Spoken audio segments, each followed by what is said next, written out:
Thank you guys for being in my video. Happy Thanksgiving. So I have to argue with you guys about the Lincoln conspiracy on Samuel Mudd and Mary Surratt. I want to know your take. If you guys think that they're guilty of conspiracy or not guilty. Let's start with Samuel Mudd. Do you guys think that he's guilty of conspiracy? I think Samuel Mudd is guilty for many reasons. Number one, he was a Confederate pro-slavery sympathizer, so he definitely did not like Lincoln. And also, he was seen by witnesses interacting with Booth and Mudd, and I think he also held Booth by a horse or something like that. And they were also seen at the National Hotel in Washington, where Mudd shouted for Surratt's name when he saw him. And lastly, Mudd lied to investigators when he denied having recognized Booth when he treated his broken leg on April 15. I mean, how do you not recognize people with facial hair or not? What do you think? I don't think he's guilty. I mean, he's just a country doctor. He was doing what he was trained to do. He's just at the wrong place at the wrong time. And plus, it was night, so, it's harder to see, obviously. But slaves testified that he did badmouth Lincoln. I think that's just because he treated the slaves poorly. I believe he was aware of the kidnapping, but I don't think that he was aware of the murder, as Azarot testified.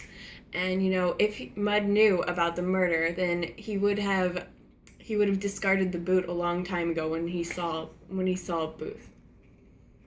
Kidnapping is still a crime, so whether or not he was aware of the murder plot, he's still guilty of conspiracy against the president. Yeah, true. I think he's guilty too. Let's go with Mary Surratt. Do you guys think she's guilty or not guilty? Guilty. Definitely guilty. Because her tenant testified that she hosted meetings with Booth in her boarding home many times along with the other conspirators. And tavern keeper, which his name was Lloyd, I believe, testified that a couple of days before the assassination, Mary Surratt told him that the shooting irons left at his place by the men weeks ago would be needed soon.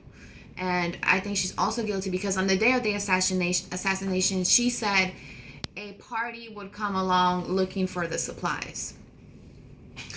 She had hidden those supplies, which included Booth's glasses.